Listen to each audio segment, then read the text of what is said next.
Hello friends, आज हम transfer of property act के सेक्शन 82 से सेक्शन 91 के बारे में डिस्कस करेंगे। इसका सेक्शन 82 कहता है कंट्रीब्यूशन टू मॉर्गेज डेब्ट। जो प्रॉपर्टी हम मॉर्गेज रखते हैं और हमारे 2 या 3 या अधिक लोगों के शेयर में है, तो उसमें उसका डेब्ट, उसका जो ब्याज होगा, इंटरेस्ट होगा, वो कैसे डिवाइड होगा, इसके बारे में सेक्शन 82 के बारे में कहा गया है। इसको एक एग्जाम्पल से हम लेते हैं कि ए और बी दो व्यक्ति हैं और उनकी कंबाइंड प्रॉपर्टी, जिसमें ए का 1/3 शेयर है और बी का 2/3 शेयर है। ये कंबाइंड प्रॉपर्टी को मॉर्गेज रख देते हैं। क्या होता है, ए और बी कंबाइंड प्रॉपर्टी को मॉर्गेज रख देते हैं। ए का 1/3 शेयर है और बी का 2/3 शेयर है। इसका मतलब इसका अगर रेशियो में लाए तो 1:2 का शेयर ए और बी का है। अब इनका जो शेयर है वो सपोज करते हैं कि ये 21,000 रुपीज मॉर्गेज लेते हैं। मॉर्गेज करके वो कितना पैसा लेते हैं, 21,000। तो उसका कंट्रीब्यूशन कैसे होगा, इसका कंट्रीब्यूशन 1 + 2 कितना हो गया, 3, और पहले का कंट्रीब्यूशन 1, मतलब 1/3, कितना, ए का 1/3, और टोटल मनी ली कितनी, 21,000। तो 21,000 इंटू 1/3। अब इसको डिवाइड करते हैं तो कितना आएगा, 7,000।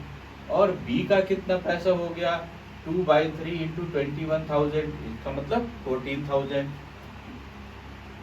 अब ए को 7,000 पर इंटरेस्ट देना पड़ेगा और बी को 14,000 पर इंटरेस्ट देना पड़ेगा, क्योंकि इन दोनों की प्रॉपर्टी में शेयर अलग अलग हैं और जिस मात्रा में शेयर होते हैं उसी मात्रा में उसको डेब्ट देना पड़ेगा और उसी मात्रा में उनको पैसा बटेगा। जो मिलेगा वो पैसा भी उसी रेट में बटेगा और उनको इंटरेस्ट भी उसी रेट में देना पड़ेगा।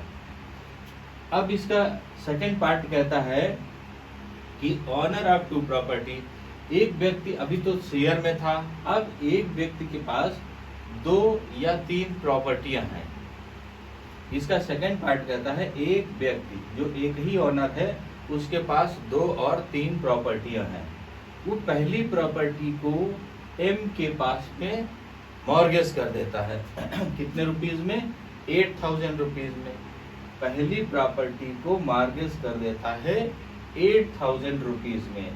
अब इसको जरूरत पड़ती है तो ये ए और बी दोनों प्रॉपर्टियों को फिर से मॉर्गेज कर देता है। अब कितने पे मॉर्गेज करते हैं, 10,000 रुपीज पे। पहले बी मॉर्गेज करता है 8,000 रुपीज पे और कुछ दिनों बाद इसको और पैसे की जरूरत पड़ती है तो ए और बी दोनों प्रॉपर्टियों को ये मॉर्गेज फिर से कर देता है 10,000 रुपीज पे। अब क्या होगा कि पहली प्रॉपर्टी जो इसने मॉर्गेज रखी थी वो प्रॉपर्टी पहले रखी तो उसको ओल्ड रेट से जितना इसका मॉर्गेज मनी होगा, ओल्ड रेट से पहले इसके मॉर्गेज मनी को इस 10,000 रुपीज में से खत्म करेगा। अब क्या हो गया, बी प्रॉपर्टी का पहले का जो इंटरेस्ट था वो खत्म हो गया।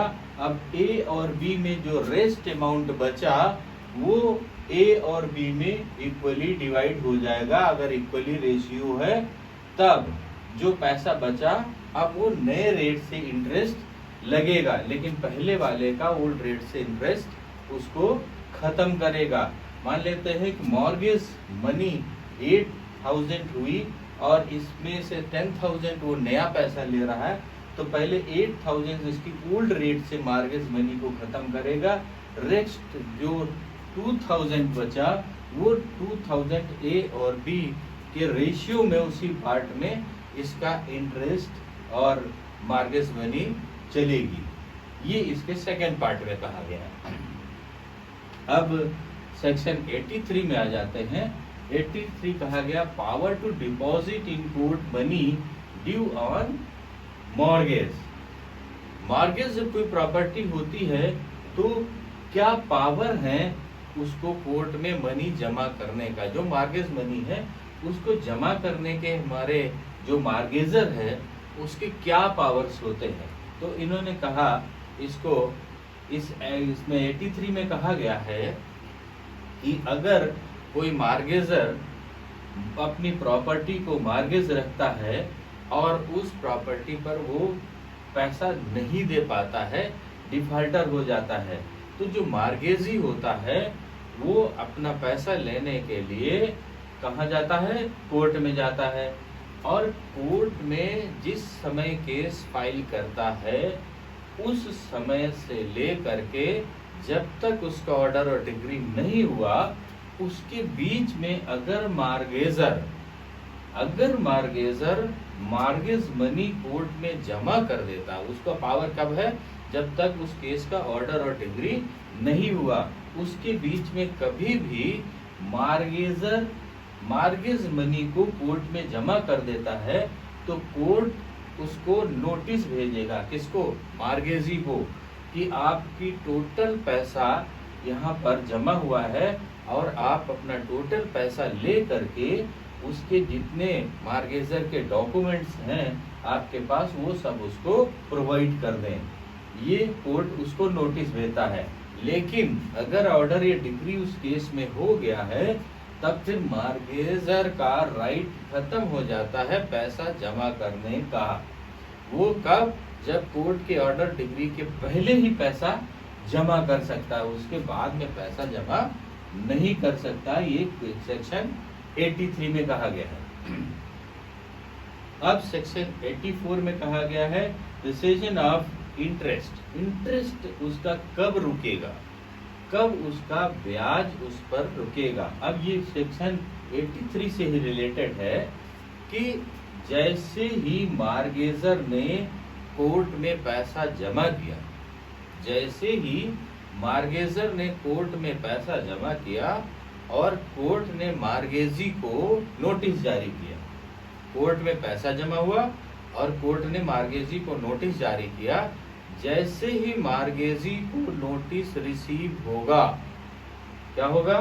जैसे ही मार्गेजी को नोटिस रिसीव होगा मार्गेजर का इंटरेस्ट खत्म हो जाएगा।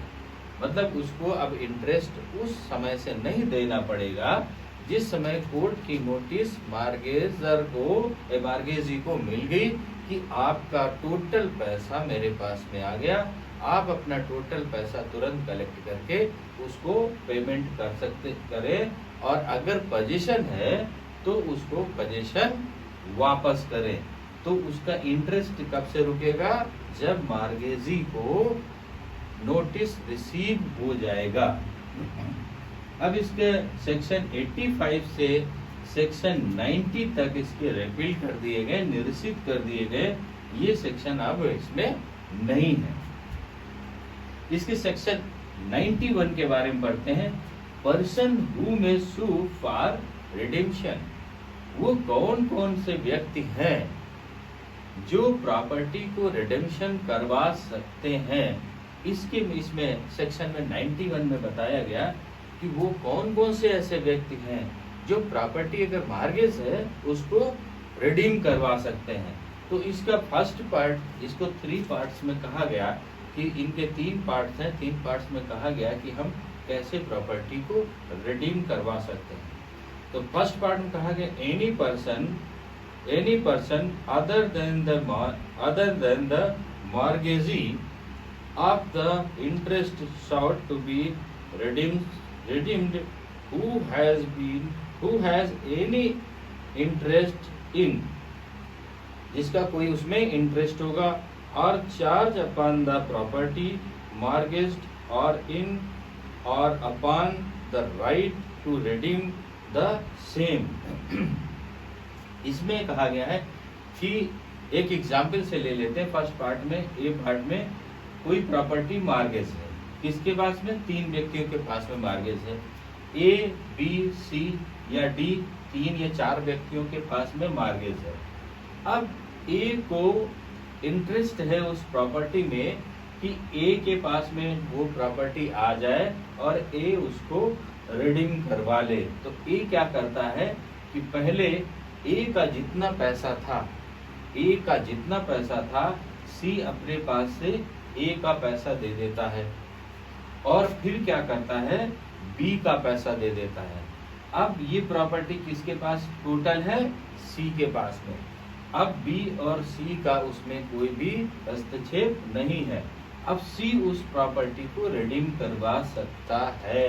कैसे, किसने ए और बी का जितने भी लोगों की लायबिलिटी इसमें प्रॉपर्टी में थी, पैसा दिया था, उनका पैसा अदा कर देता है। तो जो व्यक्ति अकेला बचा उसका इस प्रॉपर्टी पर रिडीम करवाने का है।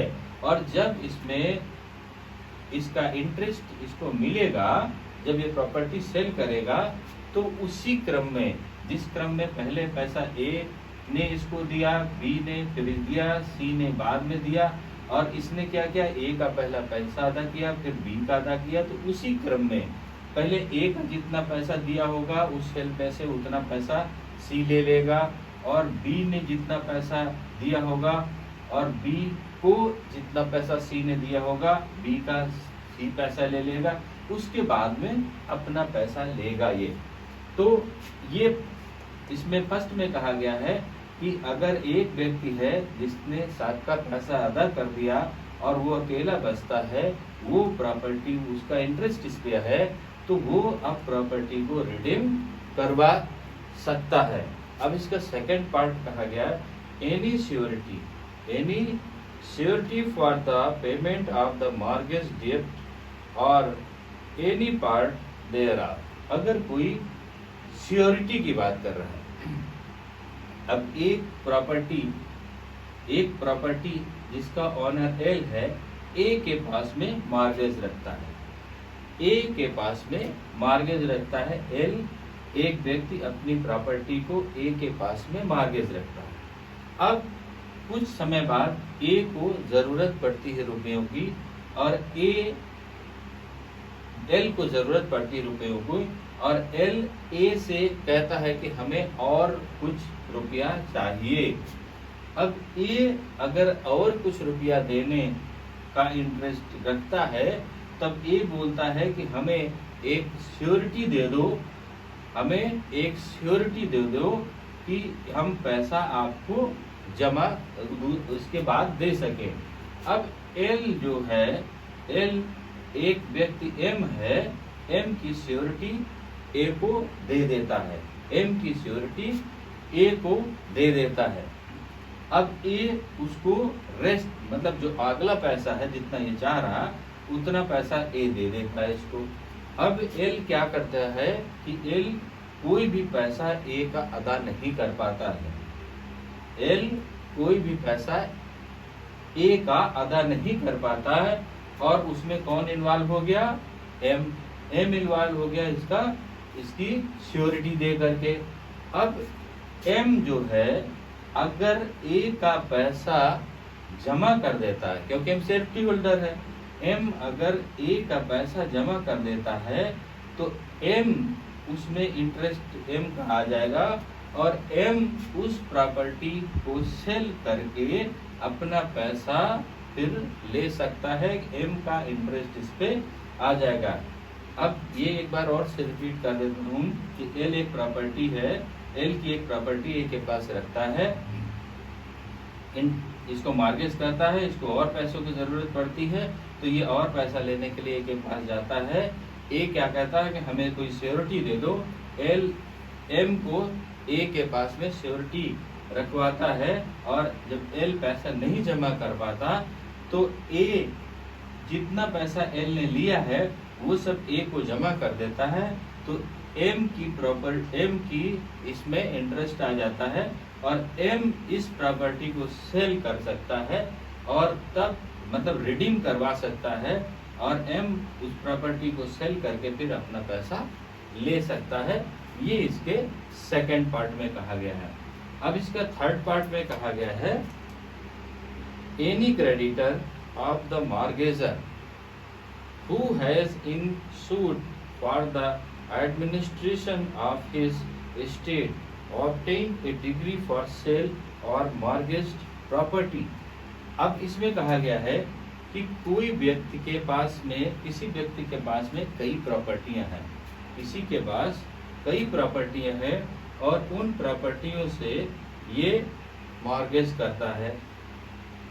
सपोज करते हैं कि उसके पास में JKL प्रॉपर्टी, कितनी JKL प्रॉपर्टी है एक ओनर के पास में, और वो प्रॉपर्टी X के पास में मॉर्गेज कर देता है। क्या कर देता है? X के पास में वो प्रॉपर्टी मॉर्गेज कर देता है, और मॉर्गेज करने के बाद में एक J को मॉर्गेज करने के बाद में J प्रॉपर्टी, जिसको पहले T के पास में मॉर्गेज, X के पास में मॉर्गेज कर चुका है, उसे फिर से और पैसा लेने के लिए Y के पास मॉर्गेज करता है। क्या कर देता है? Y के पास मॉर्गेज करता है। सपोज करते हैं कि J के पास, J से पहले 3000, K से 2000 और L से 1000, इतना पैसा ये X से ले चुका है। अब क्या कर देता है कि ये G से और पैसा चाहता है Y से, तो Y जो J को पैसा देता है वो टोटल पैसा जितना लेता है उनमें से पहले इन दोनों का पैसा इसका K और L का 2000 और 1000, सपोज करते हैं 5000 ये लेता है, तो पहले K और L का पैसा आधा हो जाएगा, कितना 2000 और 1000। तो अब कितना 5000 लिया, 2000 इसको और मिल गया। अब इसका K का कितना हो गया 5000। अब इसके पास इसको इंटरेस्ट आ गया Y को, क्योंकि X का पैसा 3000 था और Y का अब कितना बचा 2000। Y का 5000 में से 3000 इसने K और L में अदा कर दिया। अब उसमें दो हो गए प्रॉपर्टी में, कौन? J और Y। अब Y का इंटरेस्ट लेकिन पहले किसने दिया था? J ने। अब इसमें कहा कि T अगर